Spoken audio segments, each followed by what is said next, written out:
טוב, ערב טוב.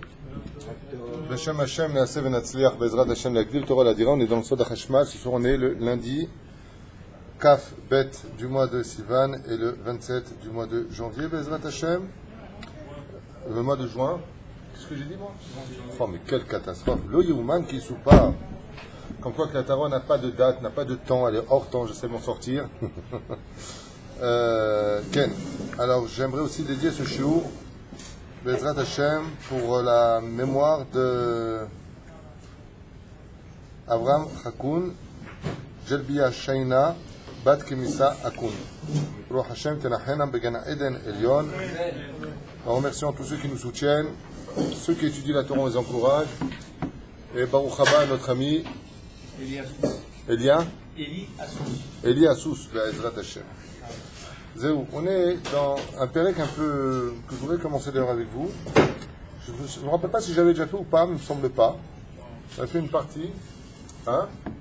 Tu te rappelles pas? Sur le maté. Vous savez que dans le judaïsme, le bâton a joué un rôle assez important, et pas simplement à l'époque de la Torah, mais dans la Torah elle-même, comme on a vu avec Elisha, avec Eliyahu Hanavi Zachroto, qui va se servir de son bâton. On l'a vu avec Elisha qui déposera le bâton sur cet enfant de la Shunamite. On voit le bâton avec Moshe Rabbeinu, entre autres. Moshe Rabbeinu, c'est vraiment le symbole par excellence. Le bâton avec Moshe Rabbeinu quand il va frapper le rocher. Le bâton, on va en parler la semaine, puisque c'est ce qu'on verra. On va peut-être essayer de commencer aussi par ça, mais je voudrais faire une Mikdama d'abord, avec justement ce bâton qui devra sortir ses shkedim, c'est-à-dire ses amendes en premier. Le bâton joue un rôle très important aussi pour la Géoula, puisque dès qu'on a affaire au bâton dans le judaïsme, eh bien bizarrement c'est le début de la Géoula. La Géoula a commencé quand Moshe Rabbeinu a trouvé le bâton dans le jardin de Yitro. Il a pris ce bâton dans les mains, un petit peu comme dans la mythologie européenne, il va le faire croire avec Richard Cœur de Lion, quand il va arracher l'épée, comment ça s'appelle? Excalibur, justement, ce qu'il y a de dire. D'où est-ce que c'est pris? On voit que tu connais tes classiques. Et donc, voilà, donc le maté, hein, en hébreu, on appelle ça makel, on appelle ça maté. Il y a deux façons de l'appeler, et il faut savoir que, même tête et il faut savoir. Exactement, parce que chaque bâton, c'est la paracha de la semaine. C'est une question importante que tu poses. Pourquoi maté, c'est. Parce que justement, la splendeur d'Israël, le dévoilement de la Géoula passe par le bâton. C'est ce qu'on essaie de découvrir pourquoi. Le problème, c'est qu'il y a énormément à faire. Seul sur le marté ici, il a 10-12 titres. Par exemple, il dit Par exemple, il dit que le bâton d'Hachem s'appelait aussi le Shevet de la tribu d'Israël, qui se dit aussi Maté Israël. Et comment se symbolise la tribu? Qu'est-ce que demandera Moshe aux 12, 120, 250 princes qui viendront? Mais chacun vient d'une tribu, plantez votre bâton. D'accord? Pas planter du bâton, mais plantez votre bâton. Okay? Il y en a qui en rêvent de planter du bâton, mais là, il demande donc de planter le bâton parce que justement, le maté représente, et là je vais vous le dire dès maintenant que ça vous comprendrez, chaque fois qu'on parle du bâton dans la main du peuple juif, ça correspond au charvit d'Akadosh Baruch. C'est-à-dire quand vous allez lire, quand Moshe, Dieu lui dit prends ton bâton, et alors pourquoi c'est le bâton qui va faire le miracle? Pérouche Hadavar, si tu veux diriger ce monde, il va falloir que tu aies un tampon, un sceau du roi. Le sceau du roi, c'est le bâton dans lequel la Shekhinah repose. C'est pas le bâton qui fait des miracles, Chas v'Shalom, pas une baguette magique.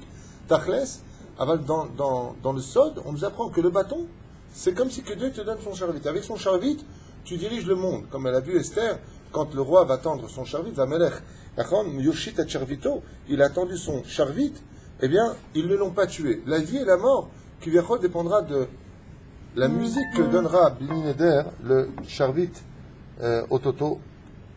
Juste un instant, que je bloque ça une fois pour toutes. Ce sera. Voilà. Notification. Voilà. Il faut s'y connaître dans les téléphones aujourd'hui. Ce bâton est très important parce qu'il est le symbole de notre existence quelque part et surtout du dévoilement du peuple juif. Tout se fait avec le bâton dans la Torah. Le Midrash nous dit comme ça dans le Chut Chukot. Kach et amaté, zeh she'amar haktuv maté uzecha yishlach Hashem mitzion. Comme c'est marqué ici, Dieu enverra Bezrat Hashem sa puissance par le bâton pour libérer Tzion. que le Mashiach, lui aussi, se viendra avec un bâton. Ce bâton-là, c'est le premier bâton de l'histoire. Alors, je ne sais pas si je peux me permettre de vous dire ça comme ça en jeté, non, si ça s'explique clairement. Mais il y a une notion de Etz Achaim et de Etz Adat dans le bâton. Le Mashiach, lui, quand il viendra aussi avec ce bâton. Il faut le savoir. D'accord? Et c'est ce qu'il dit ici.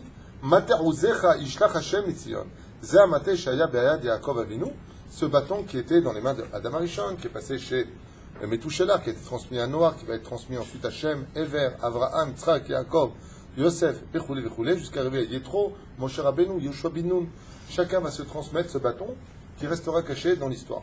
Juste par rapport à la question de Asher tout à l'heure, Rabbi Asher a dit ma cacha pour les tribus. C'est pas que les tribus. Si il y a une chose qu'on doit retenir à propos d'Amalek, si vous regardez les lettres du mot Amalek, Amalek c'est Makel Aïn. Il a les yeux Aïn sur le Makel. Qu'est-ce que veut Amalek? Éloigner la Géoula. Donc il cache le Makel qui veut dire bâton.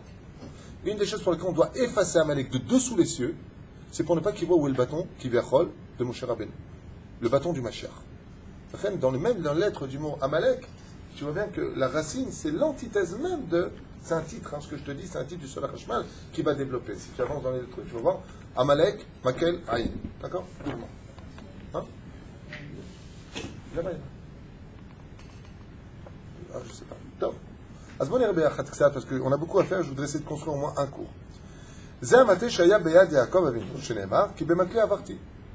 Comme par exemple, Yaakov Avinu a réussi l'épreuve de 20 années chez Lavan, et qu'il revient, il dira quelque chose de bizarre, écoutez bien les mots, qui bemakli avarti. Sur quoi remet Yaakov Avinu le succès et sa réussite? Qui bemakli, même shin, tête, perek bet, il y en a qui vont acheter le Solach Hashmal qui veut suivre, on est dans le deuxième volume, à la page shin, même tête 349. Il dit Yaakov, Shaya mamash beyado, qui bemakli avarti. Vehu amate Shaya bead Yehuda. Et qui a eu ce maté-là? Yehuda. Pourquoi? Donc tu vois bien, Yehuda c'est quoi? C'est la Malchoute, c'est le roi. Yaakov, avant de l'avoir donné à Yosef, il a donné à Yehuda. Et pourquoi Dafka Yosef? Alors on a dit que c'est la Malchoute. Machar ben Yosef. Yosef aussi est roi. Donc lui aussi méritait de prendre le bâton.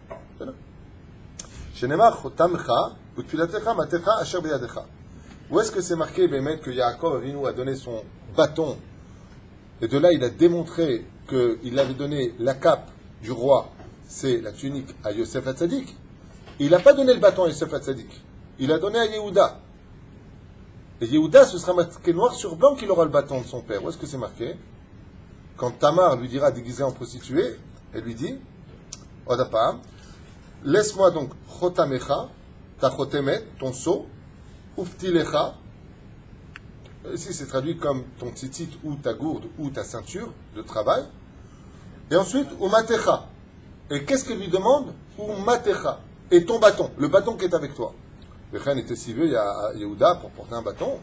Et là, chez Marzik Beyado, et Shavit Ameler. Moshe. Ensuite, il sera passé donc, à Yosef, Moshe, Shenemar, Vetamata, c'est Tikar Beyadecha. Le créateur du monde, qu'on demande constamment qu'on prenne ce bâton avec toi. Et c'est ce même bâton qui ira dans les mains de Aaron. Alors sur ce, j'ai un petit problème avec ça par rapport à certaines scènes qui auront lieu. Ah, va les mettre la mytholo, parce que dans le texte, c'est marqué que Moshe tend le bâton à Aaron pour faire les prodiges. Il y a 3 plaies qui vont avoir lieu par Moshe, 3 par Aaron, et 3 par Akadosh Baruch Hu, par les plaies mêmes qui vont même pas être annoncées, qui vont se faire d'elles-mêmes. Et la dernière, Hashem Be'asmo Birvodo. C'est ça? Pour les plaies d'Aaron, vous allez voir que Moshe donne son bâton d'Avka à Aaron. Comme c'est marqué par exemple, premier plan qu'il donne. Alors pourquoi tout à l'heure je vous ai dit que le bâton représente l'arbre de la connaissance du bien et du mal? Donnez-moi un verset qui prouve que le bâton vient des forces du bien et du mal. Ça veut dire de la connaissance pardon, du bien et du mal. Vas-y Aaron. Aaron Khajaj il a la réponse. Il dit Vayashlech Aaron et Mateu. Qu'est-ce qui est marqué là-bas? Vayitaper le Nachash. Donc ce bâton-là, il était capable de se transformer en serpent. Donc c'est bien les forces du bien, il est venu libérer le peuple, il est capable de se transformer en serpent. Comment il peut se transformer en serpent s'il n'est pas l'arbre de la connaissance du bien et du mal? Mashma Mikan, que le bâton vient réparer la faute originelle. C'est pour ça qu'on ne peut pas évoluer. C'est pour ça qu'on ne peut pas évoluer, sachez-le, dans l'histoire juste sans ce bâton. Ce bâton qui est capable de donner la vie. C'est un problème. C'est un problème. Qu'est-ce qu'on a mis encore sur ce bâton qui représente la vie et la mort? Celui dont n'avaient pas surgi les bourgeons dans la paracha de la semaine de Korach, eh bien ils mouraient, ils sont morts. Ouais. Où est-ce qu'on va encore ce bâton intervenir de façon bizarre? Donner la vie ou la mort? C'est quand Moshe pose le Nes. Donc sur le Nes c'est quoi? Le Nes c'est aussi une façon de dire, miracle c'est aussi le bâton. Il va mettre le Nachash Hanechoshet. Il le met sur quoi? Sur le bâton. C'est très dangereux parce que Chaz v'Shalom, ça donnerait envie de presque faire de la Vodazara sur ce bâton qui est... ouais, un peu ce côté-là. D'accord? Encore une fois, je vous ai dit que la Vodazara, ce n'est pas Dafka, la statue, qui est interdite, mais la Kavana sur laquelle tu vas... D'accord? Le Rambam pose une question très intéressante. Il dit pourquoi on ne met pas les 10 commandements sur la mezouza? Ve'afta, ve'ayam shamoa. Shema Israël, ve'afta, ve'ayam shamoa. Il pose la question là-bas, il dit mais pourquoi on ne met pas Anochi Hashem Elokecha? Ça aurait été super de marquer ça dans la mezouza. C'est 10 commandements. Il dit de peur que les gens auraient fait de ça à Vodazara. Non, c'est la Torah. C'est la Torah. Hein? Quelqu'un qui, par exemple, est 100% Torah, qui honore sa femme, qui n'éduque pas ses enfants, qui n'étudie pas avec eux, tout le monde, c'est que la Torah. Il peut être considéré comme étant en vrai d'Avodazara. C'est pas ça la Torah. La Torah, c'est de la vivre en société, en famille. Dougma. Faire très attention à cette notion de déformation. Avant, on revient sur l'étude.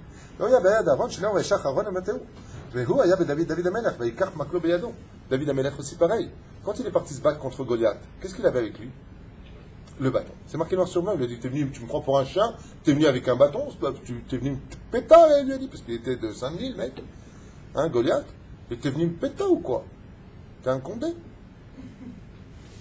Il est venu avec quoi le roi David? Pas avec une lance, avec le bâton.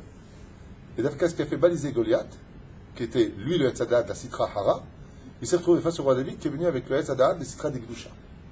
C'est Alpisol, comme ça explique le Zohar. C'est ce qu'il a marqué. Car David était Maté Beyado. Il a pris le bâton avec lui. Veoaya Beyad Kol Melech va Melech. Et chaque roi d'Israël a gardé ce bâton. Ad Shahara Bet Amikdash. Jusqu'au jour où le Bet Amikdash fut détruit. Vechen Ati de Tomaté, les Maser le Melech Mashiach. Et le Mashiach ne pourra pas commencer son travail tant qu'il n'aura pas le bâton. Ce bâton-là, encore une fois, on va voir dans le Chashmal, puisqu'on est dans le domaine spirituel, quel rôle il a joué dans l'histoire du peuple juif. Vechen Ati, l'Irdot Bo, Kol Haomat Haolam. Et c'est ce bâton-là, très bizarrement, que va utiliser le Melech Mashiach pour mater toutes les nations du monde. Il va toutes les mettre au garde à vous. Tel pays devra verser tant de choses, tel pays devra obéir à telle loi, telle chose, tel domaine. Pourquoi? Parce que les nations du monde, je le répète une fois de plus, au lieu de passer notre temps à les insulter, ont un rôle à jouer avec Israël dans l'histoire. Vous savez? Les nations du monde, Rabotai, c'est ce qu'il dit ici. Les remettre à leur place. Pourquoi il va falloir faire descendre même tête de sa hauteur qui descend et Michael monte? C'est toute une question de qui prendra la place. C'est marqué que Michael précipitera l'ange même tête qui est le ministre des nations du monde. Et donc les nations du monde doivent qu'elles prennent leur force justement de cet ange qui se trouve en haut. C'est toute une histoire compliquée, c'est une guerre en haut. C'est Shalom Bimrouma, vous Barahma, c'est Shalom Aleinu. Et le Mashiach, comme il dit ici, commence pas son travail tant qu'il n'a pas le bâton. Ce bâton-là, alors j'ai lu dans un livre, je ne me rappelle pas lequel, je crois que c'est dans le Hashmal, que sur ce bâton étaient gravés tous les noms divins. Un Midrash, tu as vu ça quelque part? Hein? Sur le Hashmal. C'est marqué là-bas, il y avait tous les noms divins, le Shem Av, Shem Sag, Shem Ben, Shem Ma, Shem Mav. Mav, c'est un Abechoach. Comme c'est marqué dans Sefer HaYair. Ve'od, Shem Evaya, Shem Elukim. Il y avait tous les noms dedans, il fallait simplement les Chaven Otam, les filles à Matzav. Ça veut dire, une espèce de, je sais pas, truc bizarre, tu tournes à droite, tu tournes à gauche, tu mettais le nom. Ah, j'ai un Shemot là-bas, en regardant mes affaires, j'ai un vieux Shemot. Et là-bas, il est marqué Beshem Ploni, la Sotkacha, pour qu'un juste se sépare de la Goya. Ok? Donc, Beshem Ploni, Beshem Ploni. Exactement la même chose, sur ce bâton étaient gravés tous les noms divins. D'accord? Et pourquoi on a besoin qu'il y ait des noms divins qui soient marqués là-bas? Tu ne penses pas que c'est le bout de bois, Chazve Shalom, comme c'est marqué, et ils suivront des dieux de pierre et des dieux de bois. Alors, le mec, il a un maquel, voilà. Le mec, imagine, il a deux maquels. Il fait un comme ça. Chazve Shalom. Aval Derech Hagav, c'est pas pour rien qu'eux, ils ont pris justement du bois. Le fait, juste que, une parenthèse comme ça dans l'histoire, c'est que JC, quand il s'est fait emmener par Ponce Pilate à se faire trucider, pour devenir un acteur pour 2000 ans d'histoire, il a demandé à Dafka de traîner du bois. il aurait pu demander de traîner autre chose. Non. Il traîne du bois parce que pour lui, son bâton, c'était ça. Mais si vous regardez bien, la croix chez les chrétiens ressemble à quoi? Très bonne réponse à rendre, tu as bien fait de venir, à une épée. N'importe quel idiot te dit, tu vois une croix, ça ressemble à une épée. Tu vois, quand tu prends une épée, vous avez jamais fait une épée quand vous étiez gosse? Mais c'est une croix. Okay. Et pourquoi c'est une croix? Parce que JC, j'appelle ça l'acrobate, si vous préférez, lui, dans son domaine, il est passé du côté de Esav. Les Chachamim nous disent que, Alpisod, je crois que c'est le Rama de Panou, il dit que JC est la réincarnation de Esav. Et qu'est-ce qu'il a marqué sur Esav? Al harbecha tifye. Tu vivras sur ton épée. Qu'est-ce qu'il a fait lui? Il s'est arrangé pour prendre le bâton en forme d'épée. Ça s'appelle une croix. Devant quoi se prosternent les chrétiens? Devant le bâton qui représente chez eux leur Dieu, donc la royauté de leur faux Dieu, entre guillemets, mais qui représente dans l'absolu une épée. Ils ont tous mis une épée plantée. Juste une parenthèse comme ça de l'étude qui va nous faire comprendre combien la Torah nous met en garde contre ce genre de choses qui sont des décalcages falsifiés de la vraie histoire du peuple juif. Juste que vous sachiez qu'en réalité la croix n'est rien d'autre qu'une épée. Ah, ils vont te dire non, c'est comme ça qu'on crucifiait les gens, ma pitom. Comme comment s'appelle, la croix gammée. On l'a vu ensemble, comme l'avait dit le Rav Rancher, il fait un shiur sur ça d'ailleurs, qu'on connaissait mais qui était très joli. C'est la lettre Taf, 400 forces contre les 400 forces. Qu'est-ce qu'a voulu réunir Hitler? Les 400 forces du Taf, comme ça, face aux 400 forces du Taf de l'autre côté, qui représente, il y a 400 forces négatives, 400 forces positives, et lui, il a voulu purifier le monde, pour que ça la race aryenne. D'accord? Il les a réunis ensemble, ça fait exactement, si vous prenez un Taf hébraïque à l'envers, sur le coin de l'autre, ça vous fait exactement une croix gammée. Les symboles des nations du monde ne sont pas stables des symboles. Sachez-le. Il y a beaucoup de pays européens, il y a encore 2 siècles de cela, qui avaient comme symbole sur leur drapeau la Magen David. Je parle des goïms. Ils les ont vite enlevés ensuite, ils l'ont remplacé par la croix. Regardez. Regardez sur Internet les anciens drapeaux de certains pays. Vous verrez qu'il y avait des Magen David. Même dans l'islam. Après, ils les ont pris par les 5 branches.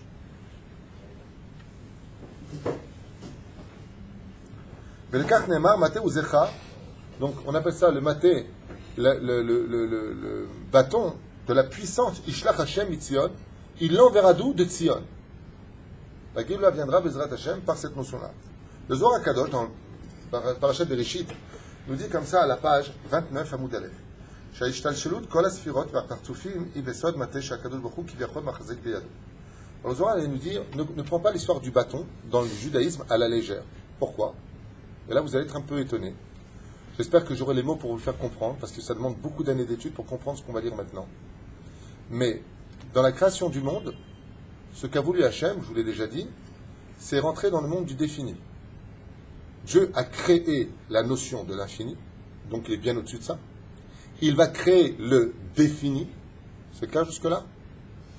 Et Hachem va se donner en challenge dans sa propre création de créer des humains, dont un peuple dans lequel lui-même va s'investir, ce qu'on a fait le cours, Chelek Elokim, comment on appelle ça? Chelek Elokam Ima'al Mamash. Ça veut dire quoi Mamash? Vous êtes tous une partie d'étincelle divine Mamash. Et pourquoi dans ce cas-là la création du juif? Pourquoi ça sert tout ce balagan? Pour que je sois en vous. Le challenge de la création du monde, écoutez bien ce que ça veut dire. Le challenge de la création du monde, c'est qu'en réalité, Dieu a voulu voir s'il était capable, à travers le défini, Moukbal, de boire du coca hydroté, d'aller aux toilettes, d'avoir besoin de sommeil, entre guillemets, de vivre quelque chose à l'échelle minuscule, pour être en nous, en d'autres termes, parce que nous sommes une partie divine, dans le monde du défini. Donc, qu'est-ce qu'il va utiliser? Vous avez bien compris, un couloir. Dans le couloir, il va y déposer la notion, je ne vais pas perdre de temps avec ça parce que ça demande beaucoup d'années, les Chamisha Partsoufim, d'accord? Les 5 facettes par lesquelles les noms divins éclairent le monde, nourrissent le monde, apportent l'abondance du monde. Dans ces mêmes Chamesh Partsoufim, il va y avoir les 10 sphirotes. Les 10 sphirotes vont être elles-mêmes empreintes de 10 sphirotes, et ce, jusqu'à l'infini. Et donc, il va créer ce qu'on appelle un couloir, qu'on appelle dans le langage de la Kabbale, un tzimtzum ensof. Comment on appellera dans la Torah ce tzimtzum au niveau du pshat? Maté, le bâton. Le bâton dont on parle au niveau du divin, c'est justement ce couloir qui mène du monde de l'infini, et encore le mot infini est très très très menteur, parce qu'on ne parle pas de ça. On parle de l'infini et l'infini, celui qui a créé l'infini. Il va rentrer dans le monde du Tzimtzum jusqu'au monde de la Terre, qui est une poussière dans la création du monde, la Terre. L'univers est une poussière vis-à-vis de l'infini. Un Olam Abba d'un seul juif, ça équivaut à tous les univers du monde. C'est marqué 310 univers, 310 mondes, vous savez de quoi on parle. Shai Olamot, pour un juif. Combien de tzadikim il y aura? Combien de distance infinie on aura sous nos pieds? La reine, regardez bien ce que nous dit le Zohar.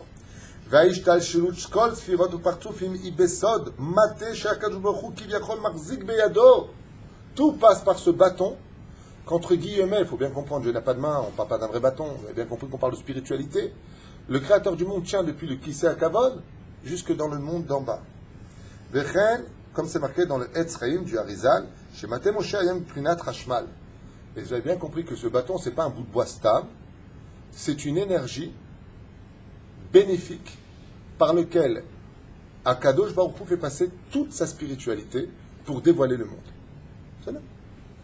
Il ne vient pas imaginer une fraction de compte qu'on parle d'un bâton, d'un bout de bois stable.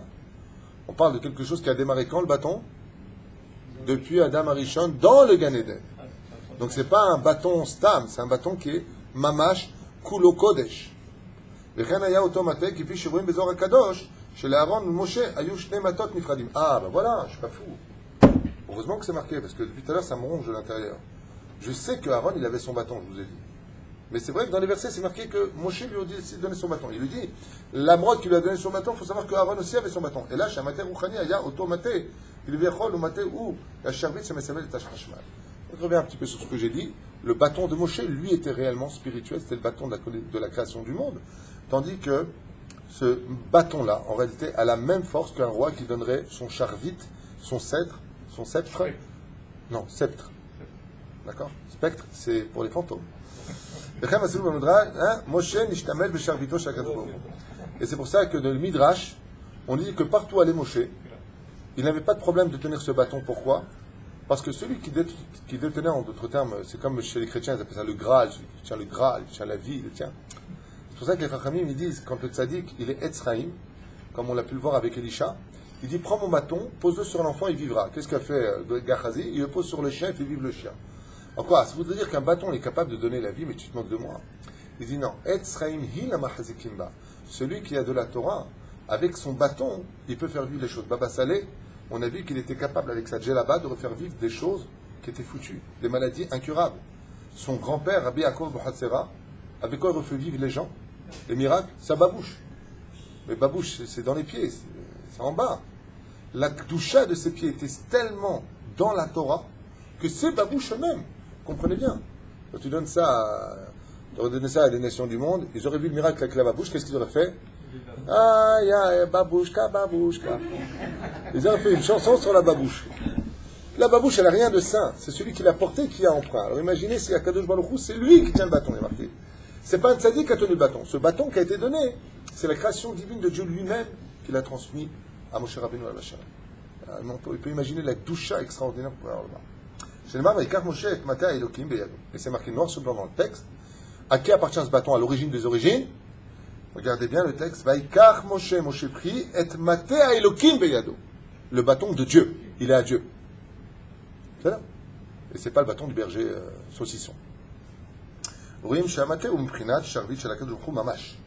donc ne pense pas que c'est une image. Quand on te dit que ce bâton est le sceptre du roi, c'est Béhémet, le sceptre du roi. Qu'est-ce qui se passerait d'après vous si un homme le trouverait et qu'il le prendrait? Il est le Mashiach. Manienne. Il pourrait faire des miracles. Eh bien, le roi Arthur, encore une fois, je vous le dis, je vous le répète, cette légende vient de là. Le Mashiach devra savoir où est ce bâton et être capable de le prendre. Le Midrash nous raconte que quand Moshe est venu et qu'il a trouvé ce bâton planté dans le jardin, regardez bien dans nos sages racontent, ouais, Yitro lui a dit, bien des hommes ont essayé de déraciner cet arbre et personne n'a jamais réussi. Moshe pose la main sur cet arbre, les branches tombent, les feuilles tombent, et il enlève comme on enlève les cheveux d'un verre de lait. Pas shoot. L'exemple est bizarre parce que moi j'ai déjà essayé plusieurs fois d'enlever un cheveu avec mes gros doigts, mes boulous comme ça dans le lait. C'est dur à enlever quand même. Alors, ça veut dire dans la Gdusha. וכן כתוב בפעולת המטה על ידי אהרון והכאת היאור נחשבת שהקדוש ברוך הוא בעצמו יקבו. Et là maintenant vous allez comprendre une notion que vous n'avez encore pas compris jusqu'à aujourd'hui. Takshivu Tov. Écoutez bien. Quand vous êtes à Pessah, qui prétend avoir sorti les enfants d'Israël et avoir fait les plaies en Égypte? Qui prétend les avoir fait? Qui est celui dans la Haggadah de Pessah qui dit c'est moi, c'est moi, c'est moi? Anivelo Malach, Anivelo Saraf, Anivelo Shaliach. Mais tu te moques. Comment ça, c'est pas un Shaliach? Qui c'est Moshe Aaron? T'as pas vu le film Sicile B2000 ou quoi? Ça veut dire quoi? C'est pas les anges, c'est marqué noir sur blanc dans le Zohar Kadosh. Les Chachamim le disent. Tout le monde le dit. Toutes les pamaliotes des cieux sont descendues. Et combien sont descendus? Combien il y avait de Guéhinam? 3082 ou je sais pas quoi. Anges. C'est marqué noir sur blanc dans tous les textes. Regardez maintenant ce que dit le Zohar Kadosh. Regardez ce que dit le Midrash. Regardez bien. Je reviens en arrière. On met comme ça. Chez Peulat Amata Alédé Aaron. Si tu prends l'exemple de Aaron qui a frappé le Yehor. Qui a donc fait la première plaie d'Égypte? Tout le monde va répondre. Aaron, qu'est-ce que tu dis à Gad Pessah? C'est moi, il dit Dieu. C'est pas Aaron. Ah, regardez. Nerchevet shakadosh baruch hu be'atzmo ikabo. Pourquoi? Qui a makel ou sheli? C'est mon bâton. Mata Elokim. Donc Dieu, il te dit, Nachon, mais il n'y a pas une plaie qui a été faite sur le bâton. Donc comme les plaies ont fait le bâton, et le bâton, c'est à moi, donc c'est moi qui fais toutes les plaies. C'est-à-dire qu'en réalité, Hachem, il a laissé l'homme agir. C'est un truc de fou. Je rajoute comme ça une connaissance. Demain, ton fils te pose la question. C'est marqué dans la Torah. Moshe, Aaron. Il dit non. Par le maté, c'est moi qui agis. Chez un maté, Moshe n'est pas que les nachash. Mais ça mène à Hashmal, je n'ai pas que les nachash. Vechen, Maktot, Yaakov. Vers les Kaman, Shayam, Prinat Hashmal.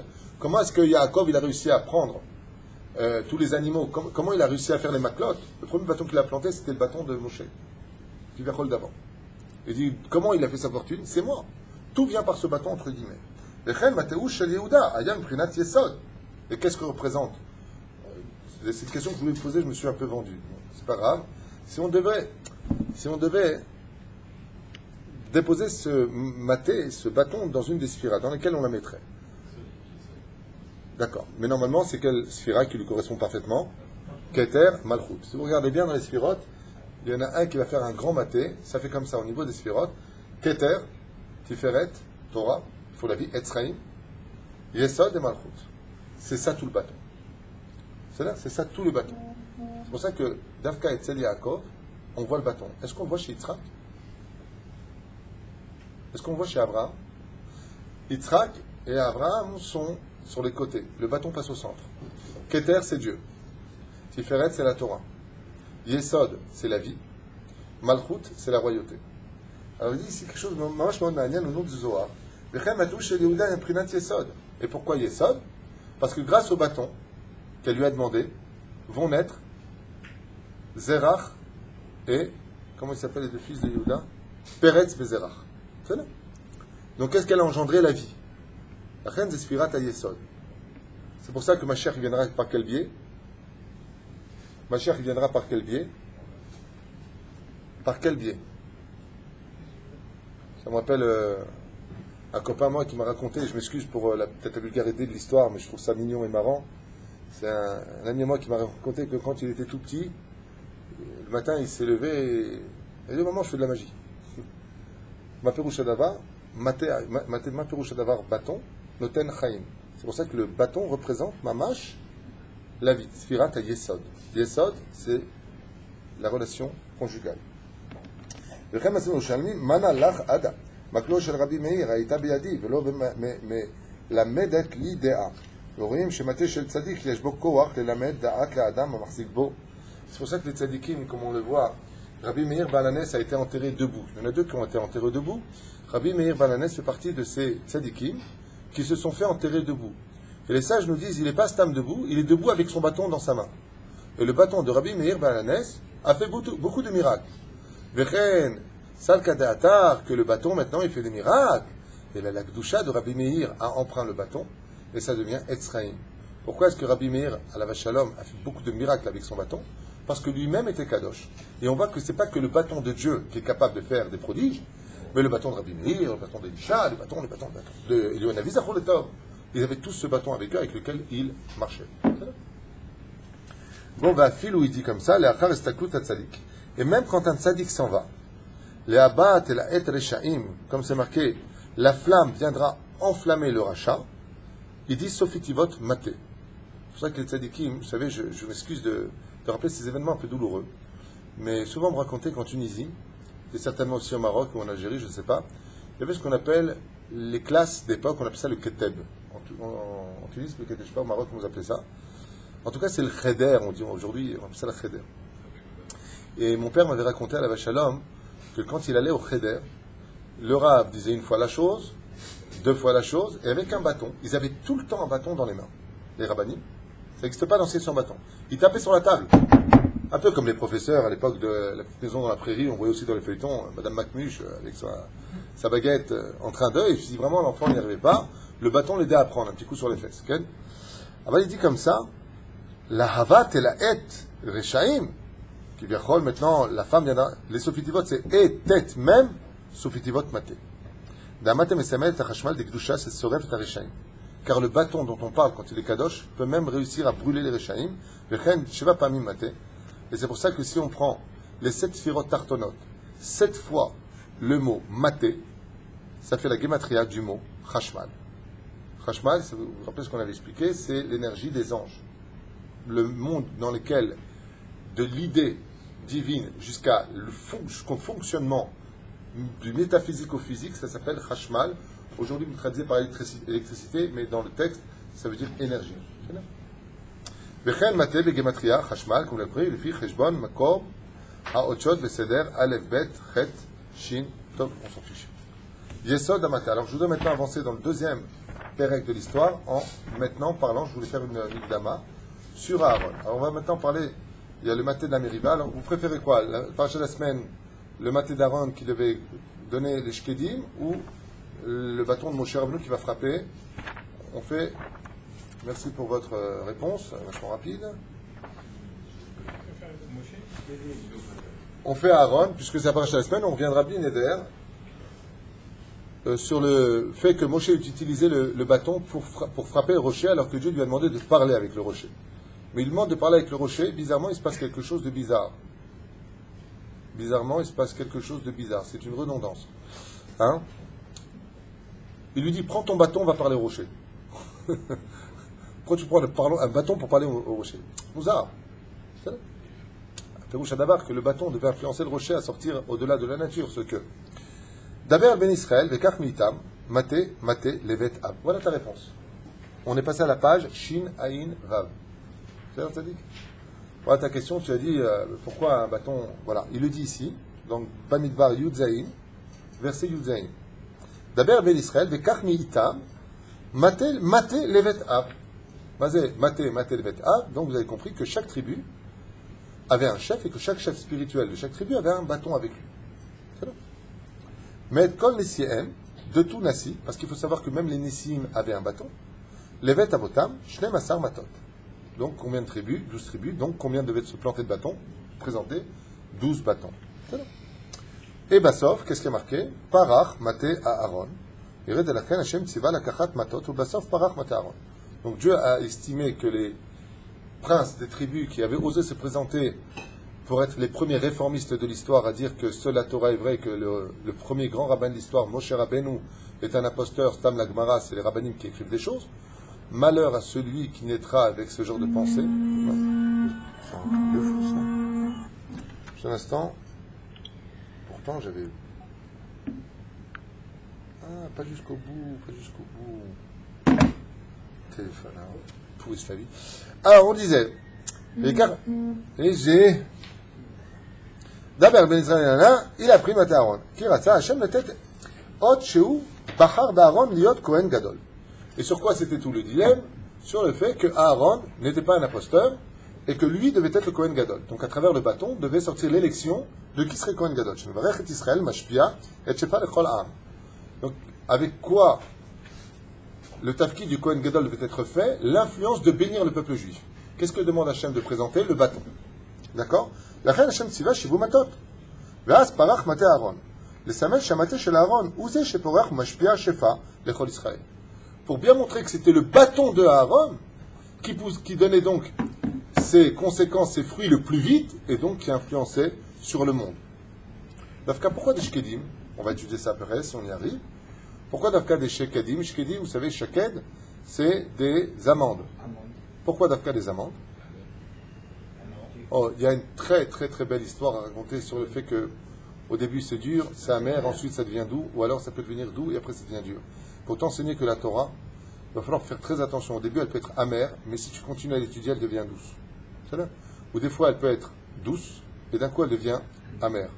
Si tu n'as pas de rab, si tu n'as pas de bâton pour te diriger, cette même Torah que si tu l'étudies seule, elle peut devenir amère à tes yeux. C'est là, il y a plein d'histoires à raconter sur ça, c'est pas le but d'aujourd'hui. זה שפרח ומשפיע את שפע לישראל. והמטה של אהרון מעביר את השפע לשאר המטות כל ניסים. Et pourquoi Dafka, Dieu l'a demandé de prendre des bâtons et de les planter comme ça les uns à côté des autres, pour enseigner que c'est le bâton d'Aaron, Aaron on parle de toi, qui était capable d'influencer sur le bien-être des autres tribus. שיעבירו כל אחד לשבטו, כפי מה שבאמרי כמן, שזקן אהרון משפיע את שפע לכל ישראל. Donc, il y a deux choses qui influençaient, comme on voit dans le Télim du roi David. La barbe de Aaron influençait un shefa extraordinaire. Aaron Akot Gadol, Gematria Shifteya. Et c'est pour ça que si vous prenez la Gematria du mot Aaron à Cohen, c'est la même Gematria que les tribus d'Israël, les tribus de Dieu exactement. Shifté, les tribus, Ya, Dieu. C'est la même Gematria. Pour dire que Aaron est le bâton, en fin de compte, le couloir qui conduit à la bénédiction. C'est pour ça que les Kohanim nous bénissent. וכן אילן, המסמל את היסוד לכהונה, וכן שם אהרון, תכתוב על לוי, כי מטה אחד לראש לבית אבותם, דדילוק 6 אותיות, bon on avance avec ça, il parle ici des gématriotes, סופיטיבות וכו', וכן 12 מטות, comme c'est marqué là-bas, 12 תמר, מתאר ידי לפלסטין, מסמל את היסוד וכו' וכו', והנה פרח מטה אהרון לבית לוי, ויוצא פרח ויצא ציץ ויגמול שקדים, נראה יש כאן רמז, ויוצא ציץ משון ציצית. Alors, דרך אגב, il y a plusieurs choses qui sont reliées entre la paracha de la semaine dernière, la paracha de Shelach qui finit avec les tzitzit, ouais, ou item oto usrachtem et kol mitzvot Hashem. Et c'est pour ça que viendra Korach en définissant les problèmes de la mezouza. Et qu'est-ce qu'une mezouza, si vous avez bien compris au niveau miniature? Qu'est-ce qu'une mezouza? Pourquoi on porte une mezouza? Vous savez c'est quoi? C'est le shefa du bâton originel en petit chez nous.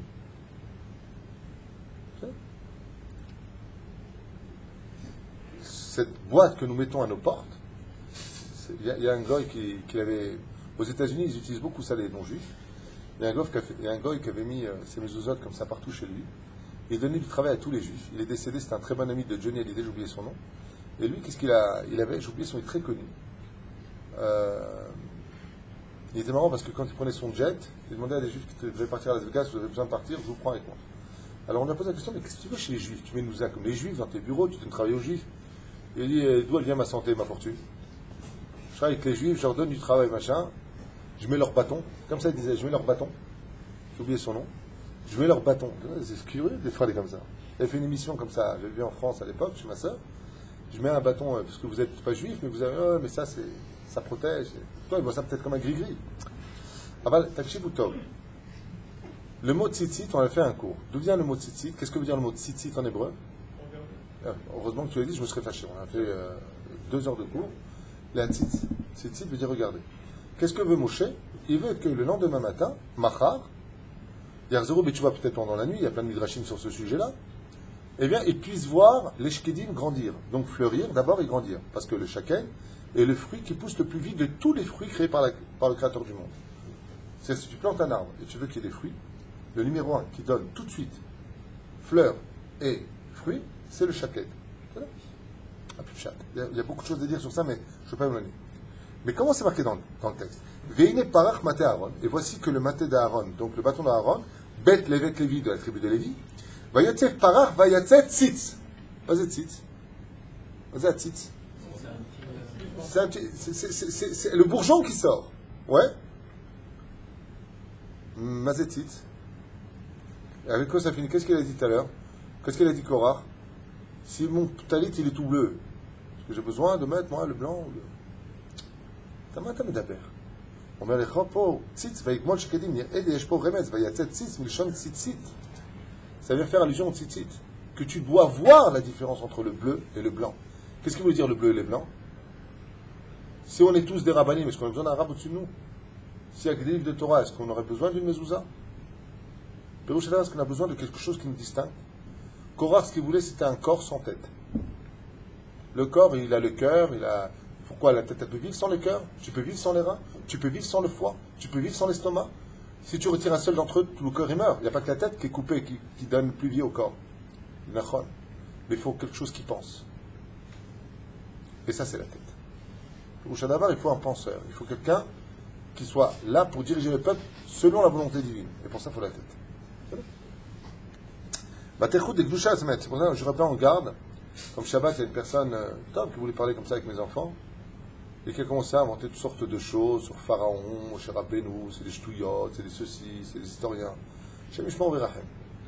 C'est des Nitzotset de qui? Premier réformiste de l'histoire juive, Korach. C'est le premier réformiste de l'histoire.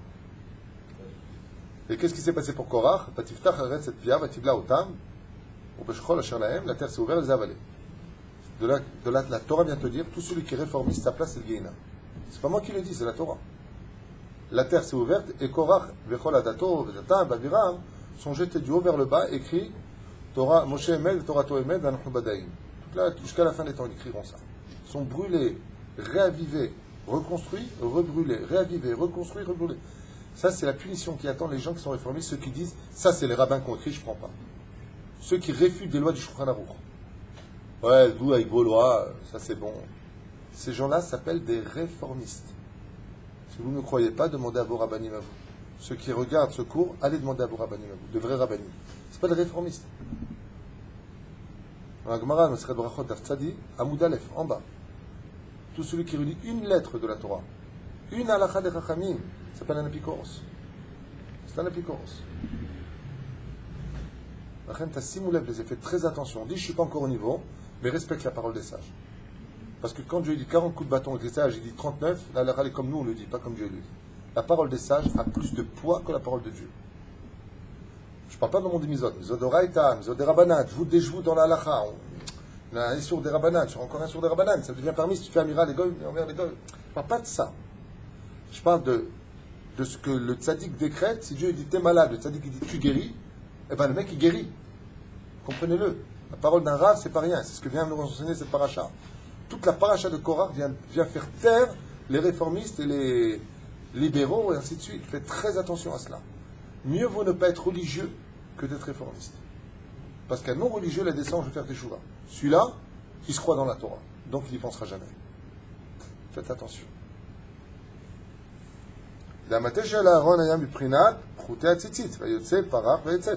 Donc pourquoi maintenant, Emet Lamito, nous dit le texte du Soda Hashmal, il a demandé d'Akwa Vayatzitz. Qu'est-ce qu'il voulait faire à Kadosh Baruch Hu? Il voulait montrer que le tzitzit blanc et le tzitzit bleu doivent exister. Donc tous ont regardé. Puisque vous n'avez pas été capable de distinguer le bleu du blanc, alors ils ont tous regardé les tzitzu. Sur quoi? Sur le tzit. Donc tzit. Pas mal. La reine il dit Vayotse, Ferach Vayatzet, pardon, si vous regardez bien, est sortie une fleur, Vayatzet, et donc elle a sorti son bourgeon, elle est sortie mamash. Begematria, ça fait combien? Tzitzit. C'est la même gematria mamash. Vechen Efroach, Hamesamet, Hashpaat, Hamelachim, Beyisod, Levaron, Hashman, Leof, Efroach, c'est un petit poussin. Vayotse, Perach, Petzerouf, Shteonedim, puis on s'en avance, Vaïgmon, Shechedim, Ramez, Hashpaat, Shalekiruvim, וכולי, ça on avance, Vetzit Vaïgmol, Begematria, Efrar, Bo, Bate, on avance, Vaïtzet, Tzitz, Gematria, Shrina. Ah, ça je veux bien m'arrêter dessus par contre, pour que ça construise notre cours, parce qu'après il part dans d'autres explications que si je viens expliquer, on va perdre le fil conducteur quelque part. Vayatzet Tzitz, donc est sorti là-bas ce bourgeon, en d'autres termes, c'est Gematria, Shrina. D'Ashpazo, Simla et Ashpaat Shrina, qui est venu de Bezrat Hashem montrer sur quoi reposerait la Shrina. Hashem et Mate Aaron, Ifne Aïdout, les Mishmeret, les Otot. Et où est-ce que maintenant ce bâton d'Aaron, il a été mis? Où est-ce qu'il est ce bâton de Aaron?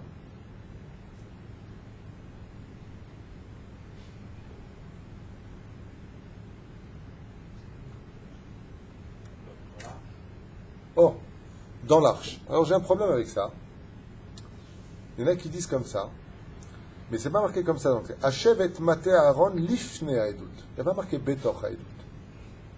Le Aaron Haedut, c'est l'arche d'alliance. Il y a marqué lifne Haedut. Donc où est-ce qu'était planté ce bâton? Devant les chérubins. Parce qu'il y a un Kesher Hadouk entre les kérouvim et le bâton, chose que j'ai passée tout à l'heure pour ne pas m'attarder. Les Mishmeret les Hot, afin qu'elle reste comme un signe et un prodige, en d'autres termes, rappeler aux gens la volonté divine. Voyez, Shemata Aaron, a une prinat Hot. Donc, en d'autres termes, miracle. Car ce bâton a été capable, en d'autres termes, de continuer la vie sur le peuple juif. Gematria Shabbat Kodesh. Et aujourd'hui, regardez bien quelque chose à retenir à vie. Qu'est-ce que nous avons aujourd'hui comme bâton? Au lieu de dire, tiens, je vais mettre à la recherche du bâton demain, je vais faire des prodiges avec. Quel est le bâton aujourd'hui qui est symbolisé dans chaque maison juive? Alors il le dit ici. Veine parach mate Aaron, levet Lévi. Ouais. Et voici qu'a grandi donc le bâton, a fleuri le bâton d'Aaron de la maison de Lévi. Gematria Shabbat Kodesh. Quelle est l'équivalence aujourd'hui d'avoir un bâton pareil à la maison? C'est quand ton Shabbat il est Kodesh al pi alacha mamash. C'est la même Gematria. Donc tu vas me dire en sortant du cours, attends, j'avais pris un truc sur le bâton, mais je ne sais même pas où il est, je m'en fiche. Tu peux repartir ici avec le bâton chez toi. Apprends toute la semaine l'alacha de Shabbat Kodesh, fais ton Shabbat, des chants, fais rire ta femme, donne du bonheur à tes enfants, viens prier à la synagogue, viens au cours de Torah, kiffe ta race, et tu auras le bâton chez toi, mamash à la maison. Puisqu'on a dit que le bâton était un shefa pour tout le peuple d'Israël. On a dit que Aaron a Kohen Gematria Shifteya. Ouais. Il te dit, t'inquiète pas, ce que je te dis c'est d'actualité. Shabbat Kodesh, Gematria, le bâton d'Aaron. C'est bon. Amashpia et Shefa Yesod Sidusha. Pourquoi? Parce qu'on a vu que la Malchut, le Keter, la Torah, si tu vas bien, Dieu se dévoile Shabbat, Boïkala. Ensuite, l'Onitna Shabbat et la Lilmot Torah, pour étudier la Torah, c'est Tiferet. Ensuite, quel jour on va avec nos épouses, selon le Sod, le Shabbat, c'est Sfirat Yesod. Et Shabbat appartient à quelle Sphira? La Malchut. C'est le bâton qui est réuni en un seul jour. Maintenant, tu diras, pas du tout. Keter, oh, je connais. C'est Kippour. Comment s'appelle Kippour? La reine des Shabbats. Shabbat, Shabbat. Non, dans son nom, c'est la reine des Shabbats. La reine, il n'y a pas plus grand que quand Kippour ton Shabbat. C'est quand Keter se réunit à Malchut, c'est un jour du dévoilement absolu du Mashiach. Malchut est la plus basse et la plus haute se réunissent ensemble. Dieu vient dévoiler Mashiach. Si on était capable d'Afka, quand on a la chance que ça tombe ce jour-là, c'est pour ça que quand ça tombe au Shabbat, Dieu est obligé de donner des bons ptakim à tout le monde. Du Kwach Nefesh de Chéakol.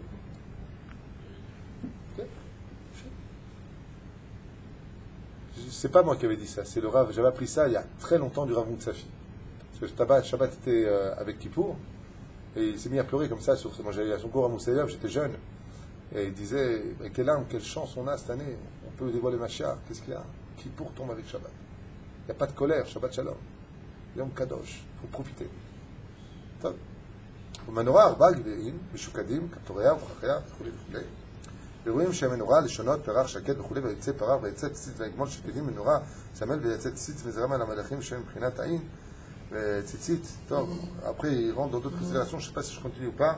הנה היום בא יצאה צפירת צאת בפר הדוזדון. ציצית גמטריות, ראשי תיבות, סוף יציבות. J'essaie de voir encore quelque chose. Top. Alors je finirai juste avec une dernière chose. On a dit tout à l'heure que les shkedim, shaked, en hébreu, si vous inversez les lettres, il dit comme ça, regardez la page Shin Ain Chet. Le dernier paragraphe, parce qu'il est déjà 9h15, je vous libère. Il dit comme ça, shaked otiot kodesh. Si vous inversez aussi les lettres du mot shaked, qui veut dire amande, pourquoi Dieu a choisi celui-là? Il dit parce que si tu renverses les lettres, c'est mesemet à kodesh, mesemet et routé à kdusha, par lequel en réalité le monde d'en haut fait passer sa kidusha. La chante shaked moufia rag bemate Aaron, et c'est pour cela que le mot shaked, qui veut dire amande, les lettres du mot kodesh, n'appartiendront que sur le maté de Aaron, le bâton d'Aaron et pas les autres. Velo maté Nebuchadnezzar, comme par exemple le bâton de Nabucodonosor, lui aussi avait un bâton. C'est pris à shaked rilato mar de sofomato. Voilà ce que je vous ai dit hier. Car le shaked a une particularité. Écoutez bien, au début il est amer et après il est doux. Quel rapport avec le Kodesh? Quel rapport avec Aaron? De qui et de quelles circonstances on dit d'une personne amère et après doux? C'est marqué noir sur blanc dans le Zohar Kadosh et dans d'autres références. La vie du tzaddik Atralato Omar, Aval Basof Matok. C'est pour ça que le shaked représente Aaron. La vie du tzaddik, elle est très dure. Tu te lèves le matin à la prière. Viens dormir le matin, c'est le meilleur sommeil du monde. Non, tu te lèves. Tu gagnes ton argent, tu prélèves le maaser. Tu donnes de la charité, tu t'inquiètes pour Kial, pour les fêtes. Tu devras être un homme exemplaire dans tous les domaines. Tu travailles. Tu as une étude dans les mains, comme on disait tout à l'heure. Avant, quand tu étudiais la Torah, la famille était fière de toi. Tu étais le machère de la famille. Aujourd'hui, c'est pas ça qui va te nourrir. Ça va pas t'aider. Tu as eu un problème dans la vie, tu mets le kissouille. Je suis parti d'une secte. Fais attention, pas trop de Torah. Je voudrais une kala, mais pas trop religieuse. Tu veux quoi? Qu'elle couche avec toi et après tu te maries? C'est quoi ton truc? Moi, je suis dougri, j'aime pas le côté tménique. C'est quoi ton truc? Lama Davka, écoutez bien ce qu'il dit. Le tzaddik, au début, sa vie, elle est amère. Il mange des cailloux.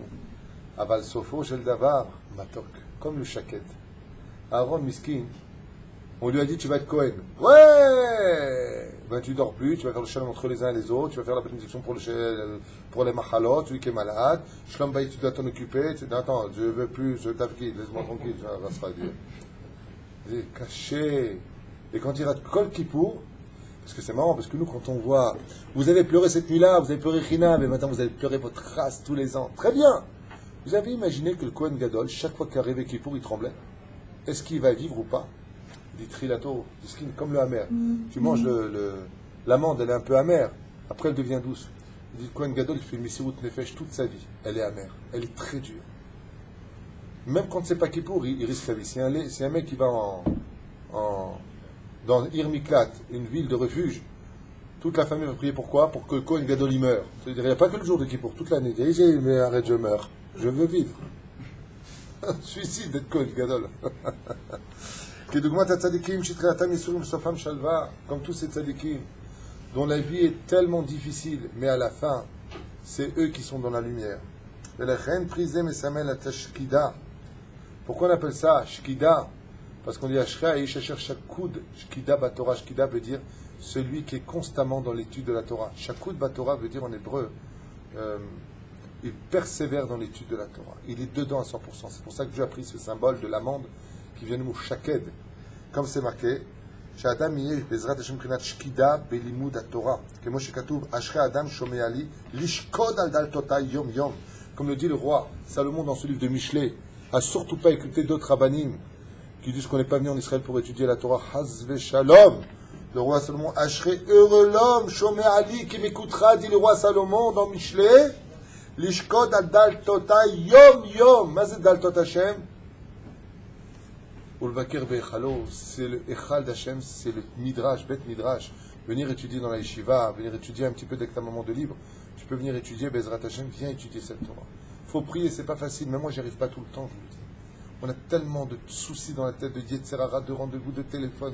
Le Yetzerara, il fera tout pour pas que tu y ailles. Aval, heureux celui qui arrivera jusqu'à cette porte et qui la poussera.